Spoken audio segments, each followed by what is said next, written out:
Est-il possible d'affronter chaque cas qui survient sans cet intervalle d'espace et de temps? Sans ce vain entre la personne lui-même et ce dont il a peur. Ce n'est possible que lorsque l'observateur n'a pas de continuité. L'observateur qui est un formateur de l'image. L'observateur qui est une collection de souvenirs et d'idées, un paquet d'abstractions. Lorsque vous regardez les étoiles, il y a vous qui regardez les étoiles, le ciel, et tout inondé de l'éclat des étoiles, l'air est frais. Et vous y êtes, l'observateur, l'expérimentateur, le penseur, vous, avec votre cœur douloureux, vous, le centre créant de l'espace. Vous ne comprendrez jamais rien de l'espace entre vous et les étoiles, entre vous et votre femme ou votre mari ou ami, car ils ne les regarderont jamais sans l'image. Et c'est la raison pour laquelle il ne sait pas ce qu'est la beauté, ni ce qu'est l'amour. Il en parle, écrit à son sujet, mais ne les connaît jamais, sauf peut-être à des intervalles rares de l'abandon total de vous-même. Bien qu'il y ait un centre créant de l'espace autour de vous, il n'y aura ni amour, ni beauté. Il n'y a pas de centre et de circonférence, donc il y a de l'amour. Et quand vous vous aimez, vous êtes la beauté. Lorsque vous regardez un visage devant vous, vous regardez un centre, et ce centre crée l'espace entre les gens. Et c'est pourquoi nos vies sont si vides et insensibles.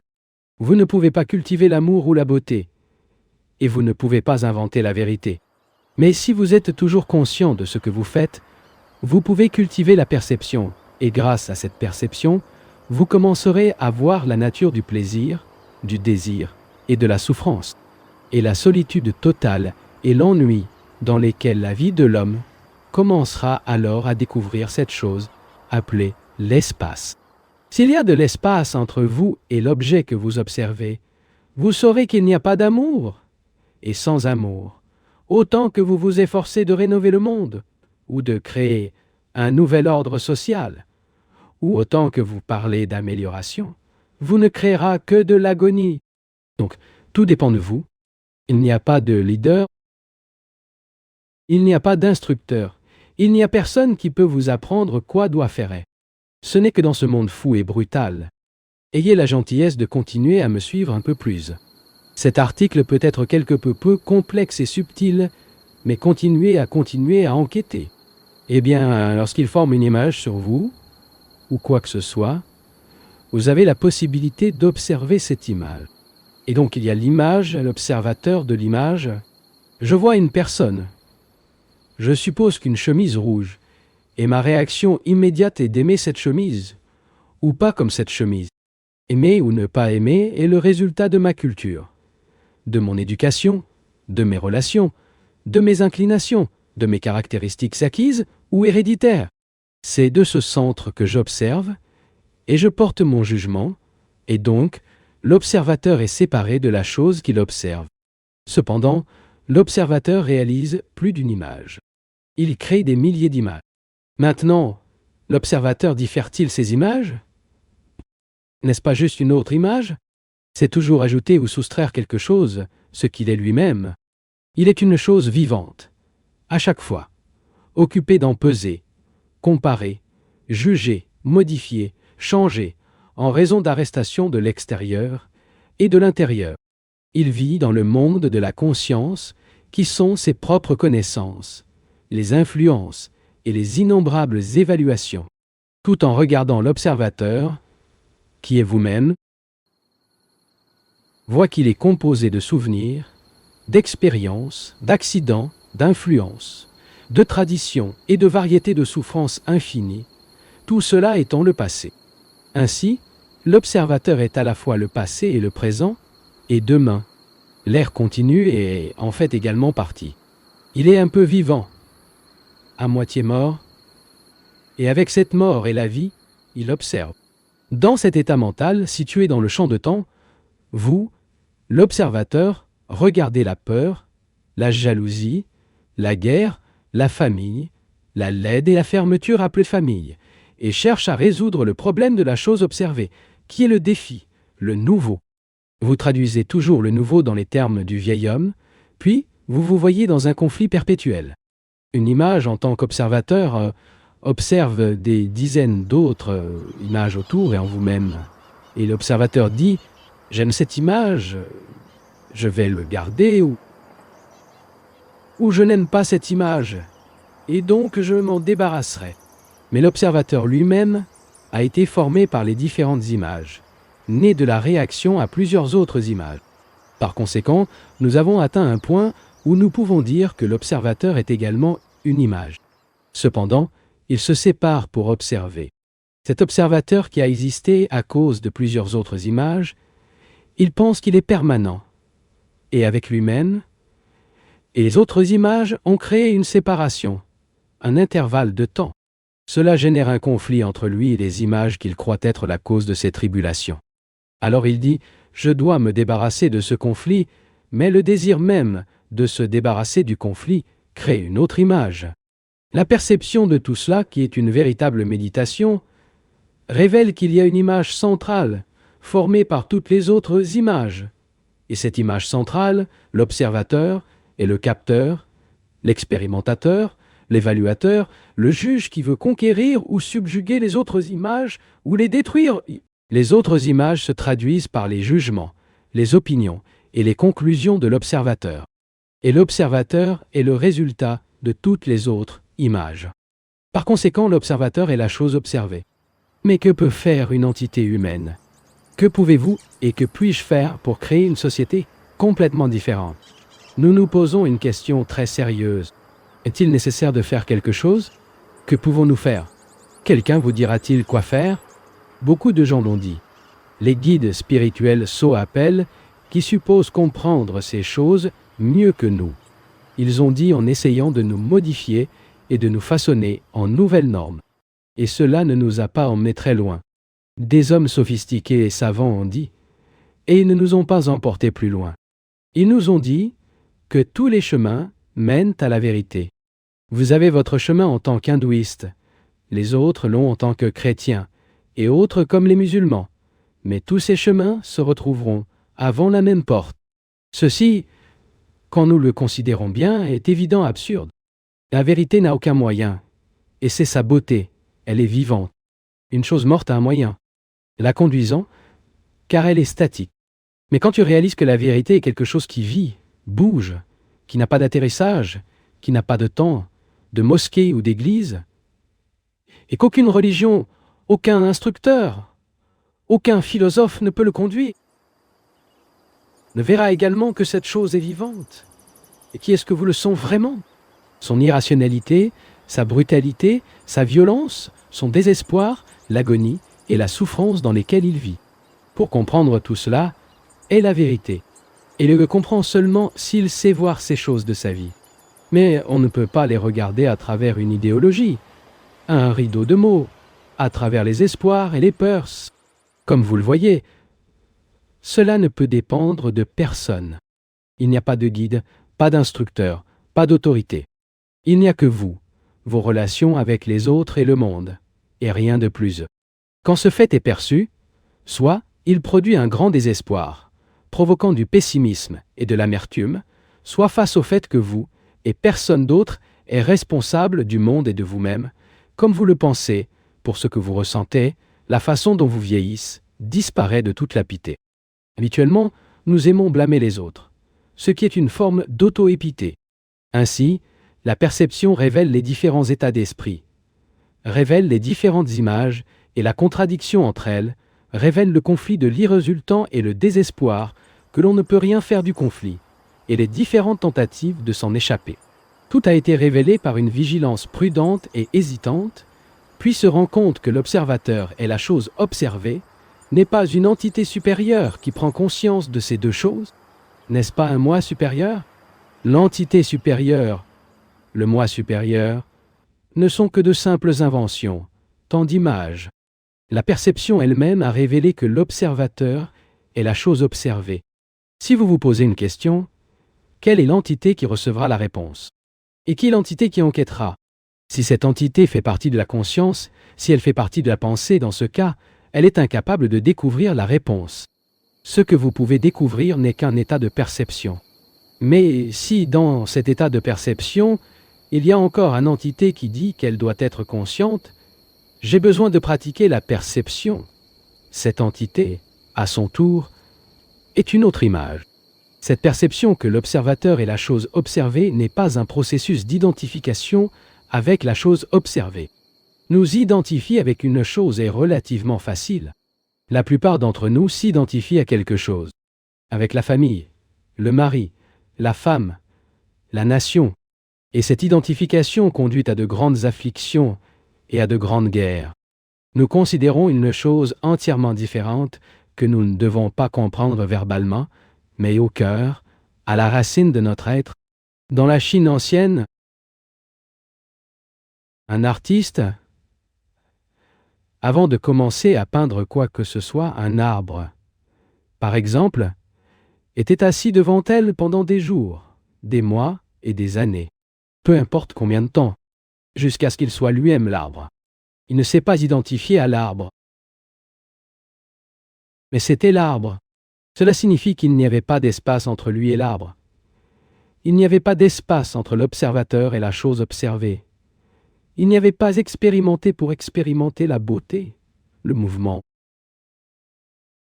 la teinte, l'intensité d'une feuille, la qualité des couleurs. La qualité des couleurs?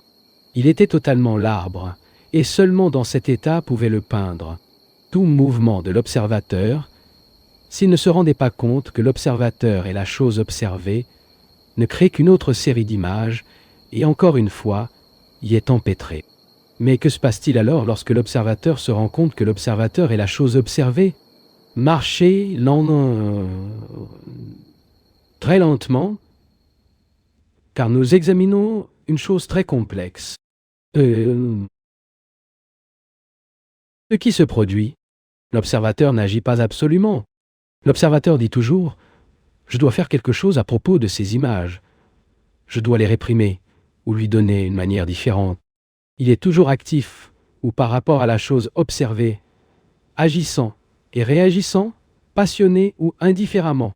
Et cette action d'aimer et de ne pas aimer, de la part de l'observateur, est appelée action positive.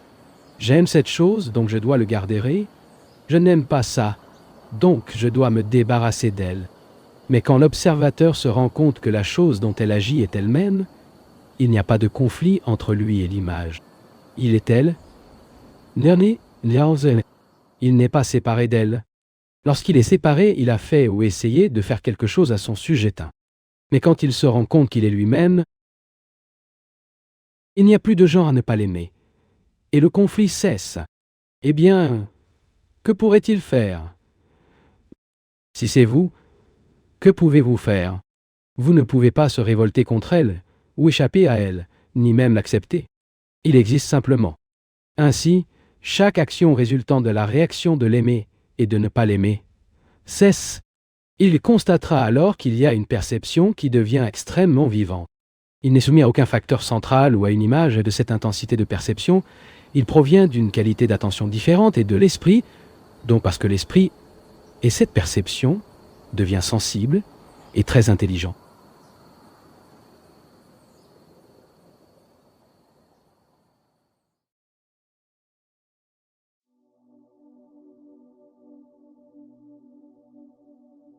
Examinons maintenant la question de la pensée. Que pense-t-il? Le sens de cette pensée qui doit être exercée avec soin, logique et équilibre. Et le sens de la pensée qu'aucune importance n'a. À moins que nous ne connaissions ces deux qualités, nous n'aurons pas la possibilité de comprendre quelque chose de beaucoup plus profond, que la pensée ne peut pas réaliser. Essayons donc de comprendre toute la structure complexe qui constitue la pensée. La mémoire. Comment la pensée est née. Comme la pensée conditionne nos actions. Et en comprenant tout cela, nous trouverons peut-être quelque chose que la pensée n'a jamais découvert, quelque chose dont la porte est incapable d'ouvrir. Qu'est-ce qu'il est devenu une pensée si importante dans nos vies? La pensée est telle, quelles sont les idées? La réaction aux souvenirs accumulés dans les cellules cérébrales? Peut-être que beaucoup d'entre nous ne nous ont même pas posé cette question. Ou si nous l'avons fait, nous devons dire, c'est minimal. L'important est l'émotion. Mais je ne vois pas comment séparer les deux choses. Si la réflexion ne continue pas le sentiment meurt très rapidement. Alors, Pourquoi la pensée a-t-elle supposé, dans notre vie quotidienne, dans cette vie tourmentée, fastidieuse et effrayée, une importance aussi excessive? Demandez-vous comment je me demande. Pourquoi sommes-nous des esclaves à la pensée? De cette pensée astucieuse et ingénieuse, capable d'organiser des initiatives, que tant de choses inventent, que tant de guerres ont engendré tant de peurs créées, tant d'anxiété qu'il crée des images perpétuelles et chassant la pensée qui s'est fruitée à la plaisir d'hier, et ce plaisir continue à la plaisir d'hier. Les idées sont devenues beaucoup plus importantes pour nous que l'action. Les idées sont habilement exposées dans les livres par des intellectuels dans tous les domaines de l'activité. Plus les plus riches et les subtils des idées, plus nous les adorons et les livres qui les contiennent. Nous sommes ces livres, nous sommes ces idées, si fortement conditionnés par elles, nous discutons perpétuellement des idées et des idéaux et présentons des opinions dialectiquement. Chaque religion a son dogme, sa formule, sa propre procédure pas à pas pour atteindre les dieux. Et alors que nous enquêtons sur les origines de la pensée, nous contestons la validité de toute cette construction d'idées. Nous séparons les idées de l'action, car les idées sont toujours du passé, et l'action est toujours le présent. C'est-à-dire que vivre est toujours le présent. Nous avons peur de vivre, donc le passé, les idées nous ont rendus si importants. Il est vraiment très intéressant d'observer les opérations de notre propre pensée. Observer simplement, comme nous le pensons, la source à partir de laquelle nous appelons cette réaction. Cette source est évidemment la mémoire. Y a-t-il en fait un début de pensée? S'il existe, pouvons-nous le trouver? C'est le début de la mémoire, car si nous n'avions pas de mémoire, nous aurions pensé. Nous avons déjà vu comment la pensée soutient et continue un plaisir que nous avons apprécié hier, et comment la pensée soutient également l'opposé du plaisir, de la peur et de la douleur. Ainsi, l'expérimentateur, qui est le penseur, est le plaisir et la douleur, et aussi l'entité qui lui donne la nutrition. Le penseur sépare le plaisir de la douleur. Il ne se rend pas compte que dans l'exigence même du plaisir, attire la douleur et la peur. La pensée dans les relations humaines est toujours un plaisir exigeant, une exigence qu'il déguise avec des mots tels que la loyauté, l'aide, le cadeau, la protection et le service. Je me demande pourquoi nous voulons servir les autres. La station-service offre de bons services. Que signifient ces mots? Aide, cadeau et service? Quel but est-ce? Une fleur pleine de beauté, de lumière, d'enchantement. Pensez-vous que cette fleur dit « Je donne, aide et serve » ? Non, elle l'est. Et parce qu'elle n'essaie pas de faire quoi que ce soit, elle englobe toute la terre. La pensée est si subtile, si habile, que tout pour votre propre commodité. Pensée, avec sa demande de plaisir, apporte sa propre servitude. La pensée est le créateur de la dualité dans toutes nos relations. Il y a de la violence en nous qui nous fait plaisir, mais il y a aussi le désir de paix, le désir d'être gentil, délicat. C'est ce qui se passe à chaque fois dans nos vies. La pensée crée non seulement en nous cette dualité, cette contradiction, mais elle accumule également nos innombrables souvenirs de plaisir et de douleur, et ces souvenirs renaissent. Ainsi, la pensée est le passé. La pensée, comme je l'ai dit, est toujours ancienne. Comme chaque défi est confronté en termes de passé, un défi qui est toujours nouveau, notre façon de le faire face sera toujours totalement inadéquate. Et d'où la contradiction, les conflits, l'affliction et la souffrance auxquels nous sommes soumis. Notre cerveau insignifiant est en conflit, quoi qu'il en soit. Oh papa, je vais devoir faire une pause. Cassé. Je me suis arrêté. Combien de fois n'ai-je pas surpris à parler à quelqu'un et j'ai dit comme ça. Regardez, parfois je me blâme de le faire et parfois de me blâmer de ne pas le faire. Effrayant ça, non? Comme chaque défi est confronté en termes de passé, le défi qui est toujours nouveau et que notre façon de faire face est toujours totalement inappropriée, car nous essayons toujours de relever un nouveau défi d'une manière ancienne. Et à partir de cela, la contradiction est dérivée. Conflit, affliction et souffrance auxquelles nous sommes soumis. Notre cerveau insignifiant est en conflit. quoi qu'il en soit. Peu importe s'il aspire, limité et soumis, réprimant, sublimate, si vous prenez de la drogue développée ou quoi que vous fassiez, il est dans un état de conflit et produira toujours des conflits. Allons-y à ceux qui pensent beaucoup sont matérialistes authentiques, car la pensée est importante. La pensée est la matière. Autant la mallette, le mur, le téléphone est de la matière. L'énergie qui fonctionne dans un modèle devient de la matière. Il y a de l'énergie et il y a de la matière. C'est toute la vie. Vous pouvez penser que la pensée n'a pas d'importance, mais c'est le cas. Pensez que l'idéologie est la matière. Là où il y a de l'énergie, cela devient de la matière. La matière et l'énergie sont liées les unes aux autres. L'un ne peut exister sans l'autre. Et plus il y a d'harmonie parmi les deux, plus il y a d'équilibre, et plus les cellules du cerveau sont actives. La pensée a établi le modèle de plaisir, de douleur, de peur, et à l'intérieur fonctionne depuis des milliers d'années. Et vous ne pouvez pas le casser, parce que c'est lui qui l'a créé. Un nouveau fait ne peut pas être perçu par la pensée. Il peut plus tard être compris par la pensée, verbalement. Cependant, la compréhension d'un nouveau fait n'est pas une réalité pour la pensée. La pensée ne résoudra jamais un problème psychologique. Aussi ingénieux, aussi subtil et érudit que cela puisse être. Et quelle que soit la structure que la pensée crée, à travers la science, un cerveau électronique, une contrainte ou une nécessité, la pensée n'est jamais nouvelle et donc jamais elle ne peut jamais résoudre une... Le vieux cerveau ne peut pas résoudre l'énorme problème de la vie. La pensée est tortueuse, car elle peut tout inventer et voir des choses qui n'existent pas. Il est capable des astuces les plus extraordinaires et ne mérite donc pas la confiance.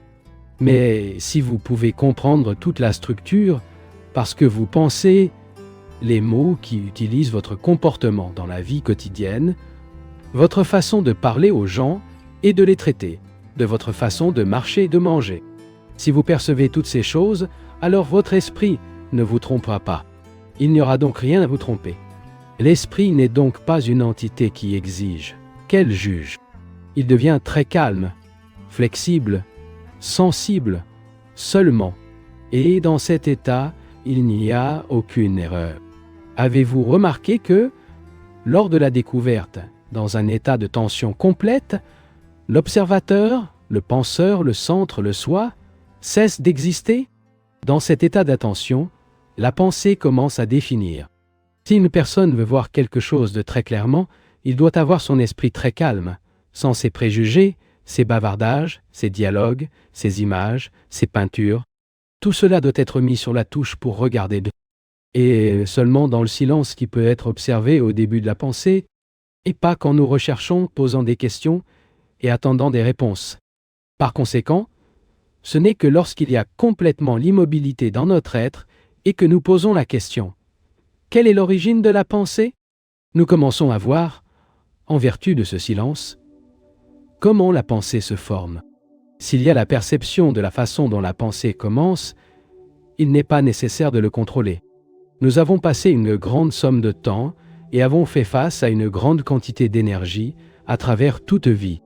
Et pas seulement à l'école, contrôlant nos pensées. C'est une bonne pensée. Je dois y penser plusieurs fois. C'est une mauvaise pensée et je dois le réprimer. C'est une bataille vivace entre une pensée et une autre, entre un désir et un autre. Un plaisir dominant tous les autres plaisirs. Mais s'il y a la perception de l'origine de la pensée, il n'y a pas de contradiction. Maintenant, quand il y avait une collection comme la pensée est toujours ancienne, ou que le temps souffre, la pensée commence à la traduire, à l'interpréter, mais la traduction et l'interprétation sont basées sur la connaissance, l'expérience d'hier, afin que vous la traduisez invariablement en fonction de votre conditionnement.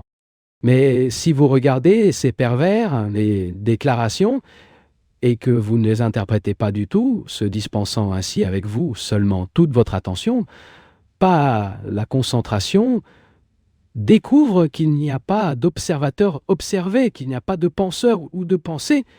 Ne dis pas lequel a commencé en premier. C'est un questionner habile, mais ne mène nulle part. Vous pouvez observer en vous-même que lorsqu'il n'y a aucune pensée, et cela ne signifie pas un état d'amnésie, de vacuité, quand il n'y a aucune pensée dérivée de la mémoire, de l'expérience ou des connaissances, car tout cela vient du passé. Il n'y a pas de penseur du tout. Ce n'est pas une matière philosophique ou mystique.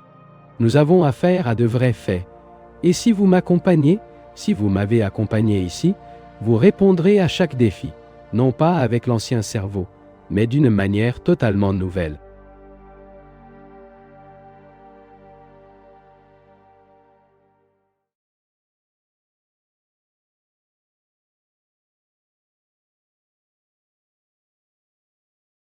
Eh bien, si tu es encore ici, c'est que tu es prêt à changer. Tu en as assez de fuir. Ce type d'attention est rare, c'est précieux. Écris ta ville dans les commentaires et, si tu veux, partage cette vidéo avec quelqu'un qui cherche lui aussi plus de clarté. Merci, une grande accolade et à très bientôt.